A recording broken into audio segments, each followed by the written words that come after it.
Hello, everyone. My name is Doris Ishenda. I'm the Town Operations Supervisor here in Fumba Town, working for TOC, or we call it Town Operations Company. As you can see, I'm surrounded by beautiful people. For those who don't know, TOC, we're in charge of the upkeep of the town. So I'm here with people that will help us answer some very serious questions that we've been having recently. I'll just ask them to introduce themselves, and then we'll take it from there. Thank you, Doris. Yes, I'm happy to see you again Yes. in such a short time, Yeah. but I'm willing to sit here every week if necessary. I'm Katrin Dietzold. I'm the town manager here in Fumba Town and also founder of CPS, the developer of this town. I'm happy to really answer transparently and directly any questions the owners might have. And also welcoming Roger, our infrastructure manager today, and maybe you can shortly explain what your job thank is. you.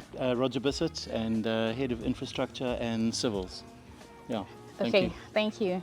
Now that we have that out of the way, let me just start with you, Katrin. As our town manager, I would like to know, or we would like to know, with the recent ATM fees increase, why, or what constituted, or what did you consider until you guys got into this decision? Please walk us through the process. Yes. And at least give us some background information so that we can all understand where you're coming from. Thank you. Yeah.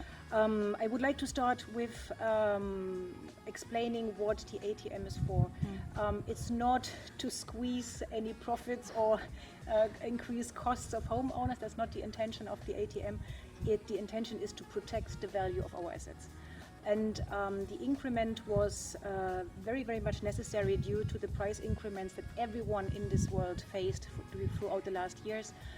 We had significant increments in material, transports, labor, energy, name it.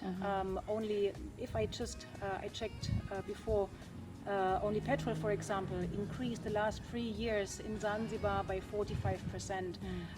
I think everyone experienced this who's here. The same is with labor. We had an increment of basic salaries about 29-30%. We had increment in water, electricity, materials, logistics, energy, and everything. And all this summed up the last years to more than 30, up to 35-39%. According to the PSA, and the PSA is protecting our town, we are obliged to review the ATM every 3 years. And in a framework of 10%, we are able to increase fees if necessary. And we felt strongly that it is necessary to ensure the safety and the well-being of the inhabitants in Fumba Town. Okay. So this is not something new. Everybody knows about this, and everybody signed Yes, of on course. the PSA. Yes. Okay, thank you. So, Mr. Rogers, would you like to kindly explain to us on the infrastructure side, what are the things that on your side, things that have people are benefiting, or people like you guys have increased what services for us? Yeah, I think, thanks. I think with the water side, we've been able to minimize water loss, within the town quite drastically, in the last year.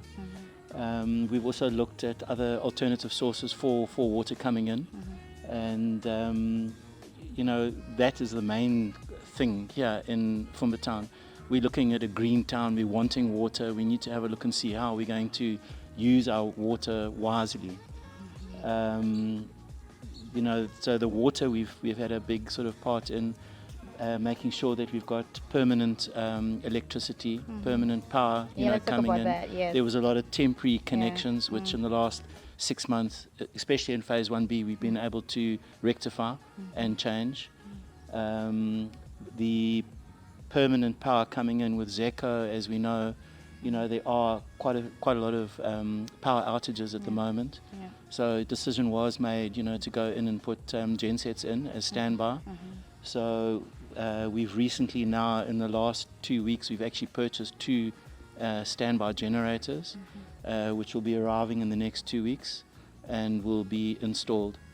So how does that work? The generator, so once the power goes off, the generator kicks in immediately, and then Correct. what happens to my units? Do the units keep on running, Or Okay, so for example, yeah, you're coming in from Zeco side. Zeco comes into the generator. There's a control panel, and then as soon as Zeco switches off, the genset then starts automatically diesel operated, and then that line, feeds out and then goes to the infrastructure within the town. It'll go to the individuals' meters, and then it's metered accordingly. Okay, So so basically it's the upkeep of the generator, the maintenance, the fuel, the what, like what are people actually paying for? The increment, we're talking about the increment. The increment itself, Yeah, that will be for the cost of the genset, which is going to be, I think it's over amortized over 7 or 8 years payback, and then it's the maintenance and the diesel cost, of the runtime. So what we've done is we've calculated X amount over the last year, how many hours, the generator is looking at running. And that we'll have to have a look at, I think, on a yearly basis at what the actual costs are. At the moment we're just speculating as to what has happened in the last year. We'll see what goes on in the next year. Okay. I would like to add something very important to that, because there was a very valid point from people who looked into this flat fee, the power backup flat fee.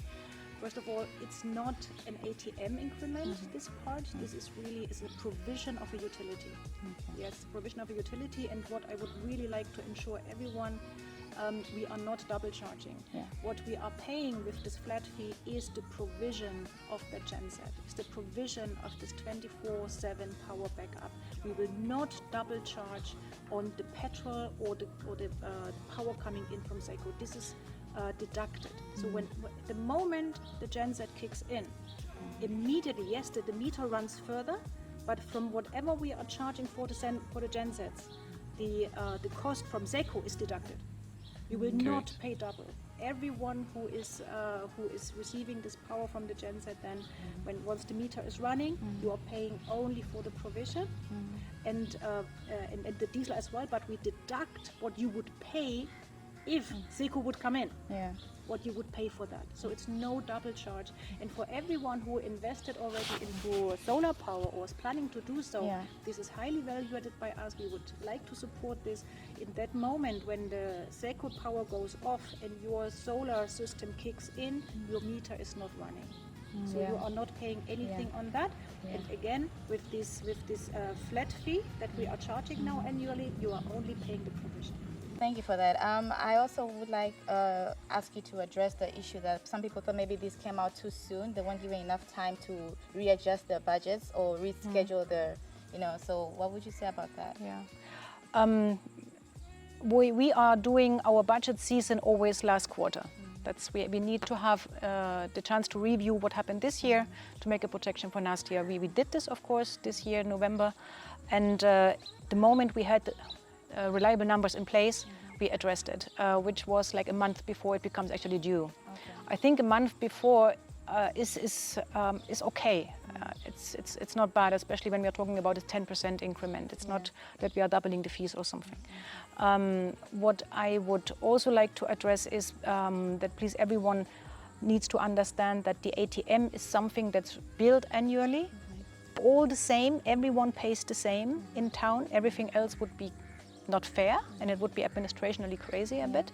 And it's reviewed every 3 years. So it's the review of your ATM is not depending on when you got a handover. The review at the ATM is every 3 years from the moment the ATM was implemented, which was with the first handover of a unit in 2018. In 2018, now more than 3 years went by, and we didn't increase anything. But now we reached a point where we say we can't afford anymore to not do it, at least in the legal framework we have. Yeah. Okay, thank you. Also, we have new taxes by the government. Is this also included in the ATM increment, or is this something that we were already paying for in the past? Yeah, this is a very good question, because it confused me as well in the beginning. In the ATM fee is very clearly listed what is included, and for example, it's the land lease. Yeah, the land lease was a fee or a tax that we knew about when we created our PSAs, and of course we included it into the ATM. Now, this year, the government introduced a new tax, which none of us was aware, even last year. And therefore, this new position in the ATM, we just have to add it. As much as I regret that a slight increment there, but this is not under our control. And it's to protect the town, to protect the function of the town. We have to make sure that everyone agrees that if a fee appears that was not known before, we must have the chance to add this to the ATM fee, because otherwise it would compromise anything else. But in this case, it's a very minor number.